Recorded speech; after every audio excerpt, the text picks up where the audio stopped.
سلامونه دوستانو، شمس الرحمن رشیدی یم د رشیدی ټیک یوټیوب چینل څخه. په دې درس کې موږ تاسې خپل کاري محیط برابرو، یعنې څنګه کولی شو د هغه سیټ اپ او کنفیګریشن وکړو او همداشان د هغو ډاونلوډ به تاسو ته وښیم. کوم چیرې زموږ چینل نوی سبسکرایب کړی، هیله کوم زموږ چینل سبسکرایب او له ملګرو سره یې شریک کړئ. لکه مخکې چې مې وویل، په دې درس کې موږ تاسې په دوو موضوعاتو بحث کوو، یو سیټ اپ ده او بل هم د هغو په انسټالیشن او کنفیګریشن باندې ده. په سیټ اپونو کې موږ دوه څیزونو ته ضرورت لرو، یو هم ایډیټرونه دي چې په هغه کې موږ تاسې خپل کوډ لیکو، او دویم هم براوزرونه دي چې په هغه کې موږ تاسې هغه خپل کوم لیکل شوی کوډ چې ده هغه انټرپریټ کوو، یا یې موږ تاسې ته د هغه ریزلټ یا نتیجه په هغه باندې په لاس باندې راوړو. ایډیټرونه مختلف ایډیټرونه لرو چې عبارت دي له اډوبي ډریمیر څخه، ویس کوډ یا ویژوال سټوډیو کوډ څخه، نوټ پاډ پلس پلس، نوټ پاډ په هر کمپیوټر کې نوټ پاډ پلس پلس هم ورته کولی شو ورته ډاونلوډ کړو.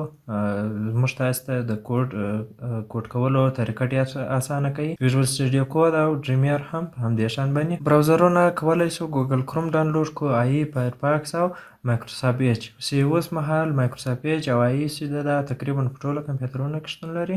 کولی شو ګوګل کروم او فایرفاکس هم ورته ډاونلوډ کړو. اول راځو د اډوبي ډریمیر، ویس کوډ، نوټ پاډ پلس پلس سایټونه ګورئ چې له کومه سایټونو تاسې کولی شئ ډاونلوډ کړئ.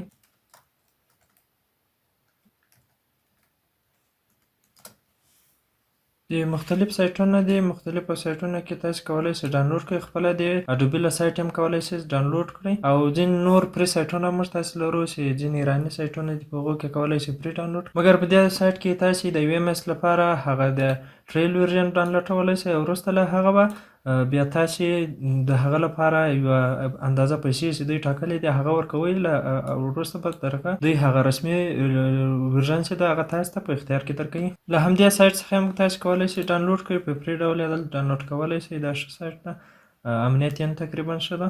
دغه په دې سایټ کې د دې دغه 2021 ورژن یې پروت ده چې کولی شئ دا په فري ډول دلته ډاونلوډ کړئ د دې ځای څخه.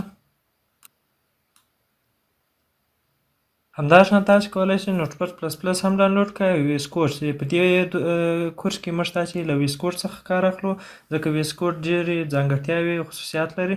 زه نوټ پاډ پلس پلس سایټ هم ګورو، له هغه وروسته ویس کوډ ډاونلوډ کوو. له همدغه لومړني سایټ څخه تاسې کولی شئ نوټ پاډ پلس پلس ډاونلوډ کړئ. هر ورژن چې تاسې په کار یې هغه کولی شئ ډاونلوډ کړئ. د 32 بیټ او 64 بیټ لپاره دا خپل ورژنونه لري. همداشان چې موږ تاسې کار ځینې اخلو، هغه له ویس کوډ څخه کار اخلو. همدغه لومړنی لینک ته چې تاسې کولی شئ له دې ځای څخه ډاونلوډ کړئ، تقریبا 280 یا 280 MB ده، چې ډېر ښه کار کوي، خصوصیات هم په خپل ځان کې ډېر لري. بس په دې ځای صرف کلیک کولو سره تاسې کولی شئ دا ډاونلوډ کړئ. ما مخکې ډاونلوډ کړی، انسټال کړی ده. انسټال یې کومه خاصه طریقه نه لري، بس صرف نیکس اخر هم دا انسټالیږي، او دلته کولی شئ هغه د ده ډاکومنټیشن کې سرچ وکړئ چې کوم مواد تاسې په کار دي. انسټالیشن هم تاسې کولی شئ په مک اپریټینګ سیسټم کې، وینډوز کې، لینکس کې، په هغه کې هم د 64 بیټ او 32 بیټ لپاره ټول ورژنونه لري چې تاسې له دې ځای څخه ډاونلوډ کولی شئ. بل هم براوزرونه دي چې څنګه کولی شو براوزر ډاونلوډ کمپیوټر لپاره. په دې کورس کې موږ تاسې د ګوګل کروم براوزر څخه کار اخلو، ځکه د ده کارکردګي هم لوړه او هم فري ده چې په فري ډول یې کولی شو ډاونلوډ کړو. آی چې په هر کمپیوټر کې شتون لري، او فایرفاکس هم کولی شو ډاونلوډ کړو. فایرفاکس هم موزیلا فایرفاکس له دې لومړني سایټ څخه ډاونلوډ کولی شئ.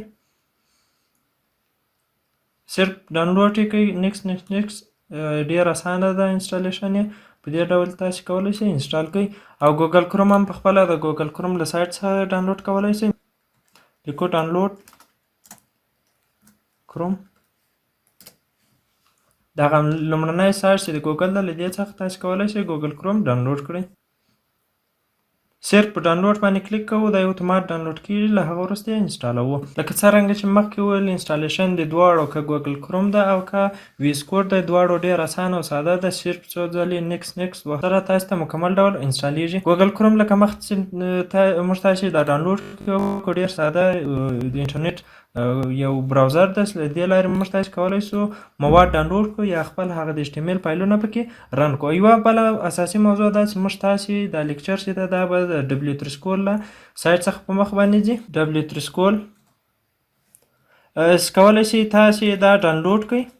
له ډاونلوډ څخه وروسته له هغه کولی شئ په آنلاین ډول باندې استفاده کړئ. لکه ما چې 2019 او 2015 ورژنونه ډاونلوډ کړي، کولی شئ دا تاسې په اپلاین موډ ته واړوئ یا ډاونلوډ کړئ. تقریبا یو 1500 MB حجم لري.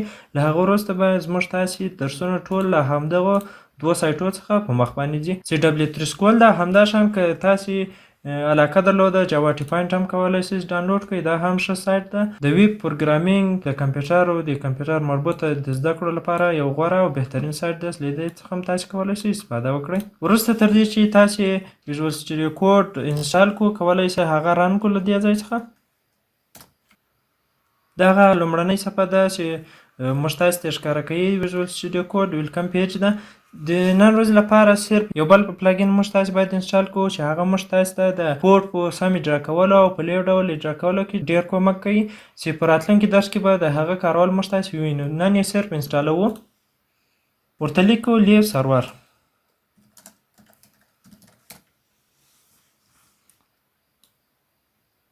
دغه پلګین باید موږ تاسې انسټال کړو. ما مخته له مخکې انسټال کړی ده. صرف تاسې ته داسې لیکل شوي، دلته صرف انسټال لیکل شوي. په انسټال باندې کلیک کولو سره دا په اتومات ډول باندې انسټالیږي. نو په دې ویډیو کې موږ تاسې په 2 موضوعاتو کار وکړو. یو هم د ایډیانو یا د ایډیټور انسټالیشن هم وکړو، او دویم هم د ګوګل کروم انسټالیشن وکړو چې څنګه کولی شو ایډي انسټال کړو او ګوګل کروم. همداشان ویس کوډ کې موږ تاسې یو پلګین انسټال کړو چې په راتلونکي درس کې به پرې خبرې وکړو. او انشاءالله په راتلونکي درس کې به موږ تاسې د HTML په یو ساده ډاکومنټ باندې په HTML کې په ټګونو باندې د پیج سټرکچر، همداشان هیډینګ او پاراګراف باندې به انشاءالله بحث وکړو. کوم زموږ ویډیو خوښ شوی، هیله کوم زموږ چینل سبسکرایب، ویډیو لایک، له خپلو ملګرو سره شیر، او کولی شئ خپلې پوښتنې او نظرونه راته کمینټ کې شریک کړئ. مننه.